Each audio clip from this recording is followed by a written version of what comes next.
റെസിപ്പീസിലേക്ക് സ്വാഗതം. എല്ലാവർക്കും ഹൃദയം നിറഞ്ഞ ഓണാശംസകൾ. ഇന്ന് സദ്യ വിഭവമായിട്ടുള്ള ഓലനാണ് തയ്യാറാക്കുന്നത്. അത് ഞാൻ ഉണ്ടാക്കുന്ന രീതി എങ്ങനെയാണെന്ന് ഒന്ന് കാണാം. അപ്പോൾ നമുക്ക് സദ്യയിലെ ഓലൻ തയ്യാറാക്കാം. അതിനായിട്ട് ഞാനിവിടെ കുമ്പളങ്ങ എടുത്തിട്ടുണ്ട്. കുമ്പളങ്ങയ്ക്ക് തടിയങ്കായെന്നും ഇളവെന്നും പറയും. അപ്പോൾ ഇതിപ്പം ഒരു മീഡിയം വലിപ്പത്തിലുള്ള കുമ്പളങ്ങയുടെ പകുതിയാണ് ഞാൻ എടുത്തിരിക്കുന്നത്. ഓലൻ തയ്യാറാക്കാനായിട്ട് എപ്പോഴും കുരുന്നു കുമ്പളങ്ങ എടുക്കുന്നതാണ് നല്ലത്. അധികം മൂത്തിട്ടുള്ള കുമ്പളങ്ങ നല്ലൊരു ടേസ്റ്റ് ഉണ്ടായിരിക്കില്ല. അരിഞ്ഞു വെച്ചിരിക്കുന്ന ഈ കുമ്പളങ്ങ കപ്പളവിൽ പറയുകയാണെങ്കിൽ ഞാനൊരു 2 കപ്പാണ് എടുത്തിരിക്കുന്നത്. അപ്പോൾ ഞാനിതിപ്പം ഈ ഒരു വലിപ്പത്തിലാണ് അരിഞ്ഞെടുത്തിരിക്കുന്നത്. അപ്പോൾ ചിലർ കുറച്ചും കൂടെ വലിപ്പത്തിൽ ക്യൂബ്സായിട്ട് അരിഞ്ഞെടുക്കാറുണ്ട്. അപ്പോൾ ഞാനിപ്പോൾ ഈ ഒരു സൈസിലാണ് കുമ്പളങ്ങ അരിഞ്ഞെടുത്തിരിക്കുന്നത്. അതൊക്കെ നമ്മളുടെ ഇഷ്ടം അനുസരിച്ച് എടുക്കാം. പിന്നെ ഓലനിലേക്ക് ഇതിൻ്റെ കൂടെ പച്ചമത്തൻ ചേർക്കുകയാണെങ്കിൽ നല്ല ടേസ്റ്റ് ആയിരിക്കും. അപ്പോൾ ഞാനിവിടെ ഇപ്പം മത്തൻ ചേർക്കുന്നില്ല. അപ്പോൾ അരിഞ്ഞു വെച്ചിരിക്കുന്ന കുമ്പളങ്ങ നമുക്കൊരു മൺചട്ടിയിലേക്ക് ഇട്ട് കൊടുക്കാം. ഇനി ഞാനിവിടെ അച്ചിങ്ങപ്പയർ എടുത്തിട്ടുണ്ട്. ഇതിപ്പോൾ ഒരു 4-5 അച്ചിങ്ങപ്പയർ നമ്മൾ മെഴുക്കുവരട്ടിക്കൊക്കെ അരിഞ്ഞെടുക്കുന്നത് പോലെ നീളത്തിലൊന്ന് ഒടിച്ചെടുത്ത് വെച്ചിട്ടുണ്ട്. പിന്നെ 2 പച്ചമുളകും എടുത്തിട്ടുണ്ട്. അതൊന്ന് നീളത്തിൽ കീറി വെച്ചിട്ടുണ്ട്. അപ്പോൾ ഇതും കൂടെ നമുക്ക് ഇനിയും ഇതിലേക്ക് ചേർത്ത് കൊടുക്കാം. ഇനി ഇത് വേവാനായിട്ട് ആവശ്യത്തിനുള്ള വെള്ളം ഒഴിച്ചു കൊടുക്കാം. ഞാനൊരു 1/2 കപ്പ് വെള്ളമാണ് ഒഴിച്ചു കൊടുക്കുന്നത്. ഇനി ആവശ്യത്തിനുള്ള ഉപ്പും കൂടെ ഇട്ട് കൊടുക്കാം. നന്നായിട്ടെല്ലാം ഒന്ന് മിക്സ് ചെയ്തെടുക്കാം. കുമ്പളങ്ങയിൽ നല്ലവണ്ണം വാട്ടർ കണ്ടൻറ്റ് ഉള്ളതുകൊണ്ട് കുമ്പളങ്ങയിൽ നിന്ന് വെള്ളം ഇറങ്ങും. അതുകൊണ്ട് മാക്സിമം 1/2 കപ്പ് വെള്ളം മാത്രം മതി. ഈ വെള്ളത്തിന് പകരം നമുക്ക് 2-ാം പാൽ ഒഴിച്ചിട്ടും തേങ്ങാപ്പാൽ 2-ാം പാൽ ഒഴിച്ചിട്ടും ഈ കഷ്ണങ്ങൾ വേവിച്ചെടുക്കാം. അങ്ങനെ എടുക്കുകയാണെങ്കിൽ നല്ല ടേസ്റ്റാണ്.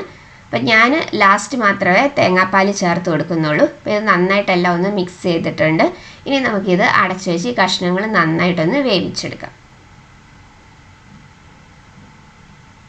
അപ്പോൾ ഇനി ഇതൊന്ന് തുറന്ന് നോക്കാം. നമ്മുടെ കുമ്പളങ്ങയും പയറും ഒക്കെ നന്നായിട്ട് വെന്ത് വന്നിട്ടുണ്ട്. അപ്പോൾ ഇനി ഇതിലേക്ക് നമുക്ക് വൻപയർ ചേർത്ത് കൊടുക്കാം.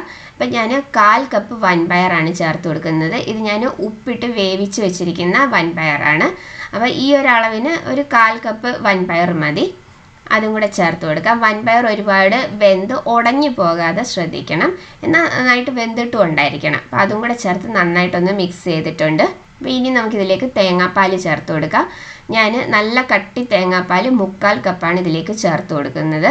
തേങ്ങാപ്പാൽ ചേർത്തതിന് ശേഷം പിന്നെ നമ്മൾ തിളപ്പിക്കരുത്. തിളപ്പിച്ച് കഴിഞ്ഞാൽ തേങ്ങാപ്പാൽ പിരിഞ്ഞു പോകും. അപ്പോൾ ആദ്യം 2-ാം പാൽ ഒഴിച്ചിട്ടാണ് കഷ്ണങ്ങൾ വേവിക്കുന്നതെന്നുണ്ടെങ്കിൽ ലാസ്റ്റ് നമുക്ക് നല്ല കട്ടി തേങ്ങാപ്പാൽ ഒരു 1/4 കപ്പ് ഒഴിച്ചു കൊടുത്താൽ മതി. ഞാനിപ്പോൾ ആദ്യം തേങ്ങാപ്പാൽ ചേർക്കാഞ്ഞത് കാരണമാണ് 1/4 കപ്പ് തേങ്ങാപ്പാൽ ഒഴിച്ചു കൊടുത്തത്. അപ്പോൾ തേങ്ങാപ്പാൽ ചേർത്ത് ഒന്ന് ചൂടായാൽ മാത്രം മതി.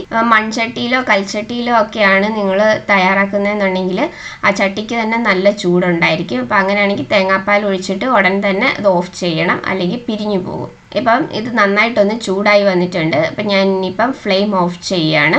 ഇനി ഇതിലേക്ക് നമുക്ക് കറിവേപ്പില ചേർത്ത് കൊടുക്കാം. പച്ചവെളിച്ചെണ്ണയും ചേർത്ത് കൊടുക്കാം. നല്ല പച്ച കറിവേപ്പില ഒന്ന് ഞെരടിയിട്ട് ഇതിലേക്ക് ചേർത്ത് കൊടുക്കാം. ഇനി ഇതിലേക്ക് പച്ചവെളിച്ചെണ്ണയും കൂടെ ചേർത്ത് കൊടുക്കാം. 1 സ്പൂൺ പച്ചവെളിച്ചെണ്ണ ഒഴിച്ചു കൊടുത്തിട്ടുണ്ട്. അപ്പോൾ അതും കൂടെ ചേർത്ത് നന്നായിട്ടെല്ലാം ഒന്ന് മിക്സ് ചെയ്തെടുക്കാം. അപ്പോൾ ഇത്രയേ ഉള്ളൂ ഓലൻ. എളുപ്പം തയ്യാറാക്കാൻ പറ്റിയ നല്ല ടേസ്റ്റി ആയിട്ടുള്ള ഒരു സദ്യ വിഭവമാണ്. ഈ രീതിയിൽ ഓലൻ തയ്യാറാക്കി നോക്കിയിട്ടില്ലാത്തവർ ഇത്തവണ ഓണത്തിന് ഈ രീതിയിലൊന്ന് ഉണ്ടാക്കി നോക്കണം. നല്ല ടേസ്റ്റാണ്. കുട്ടികൾക്കൊക്കെ ഒരുപാട് ഇഷ്ടപ്പെടുന്ന ഒരു കറിയാണ്. അധികം എരിവൊന്നും ഇല്ലാത്ത കറി ആയതുകൊണ്ട് കുട്ടികൾക്കൊക്കെ ഒത്തിരി ഇഷ്ടപ്പെടുന്നതാണ്. നല്ല തേങ്ങാപ്പാലും പച്ചവെളിച്ചെണ്ണയും പച്ചക്കറിവേപ്പിലയാണ് ഓലന് കൂടുതൽ ടേസ്റ്റ് കൊടുക്കുന്നത്. അതുകൊണ്ട് ലാസ്റ്റ് പച്ചവെളിച്ചെണ്ണയും കറിവേപ്പിലയും ഇടാനായിട്ട് വിട്ടുപോകരുത്. അപ്പം ഈ രീതിയിൽ എല്ലാവരും ഓലൻ ഒന്ന് തയ്യാറാക്കി നോക്കിയിട്ട് നിങ്ങളുടെ അഭിപ്രായങ്ങളൊക്കെ കമൻസിലൂടെ അറിയിക്കണം. വേറെ സദ്യ വിഭവങ്ങളെല്ലാം ഞാൻ നേരത്തെ തന്നെ വീഡിയോസ് ഇട്ടിട്ടുള്ളതാണ്. അതിൻ്റെ പ്ലേലിസ്റ്റ് ലിങ്ക് വീഡിയോയുടെ താഴെ കൊടുത്തേക്കാം. അടുത്ത വീഡിയോയിൽ വേറൊരു നല്ല റെസിപ്പി ആയിട്ട് വരാം. അപ്പം എല്ലാവർക്കും ഹൃദയം നിറഞ്ഞ ഓണാശംസകൾ.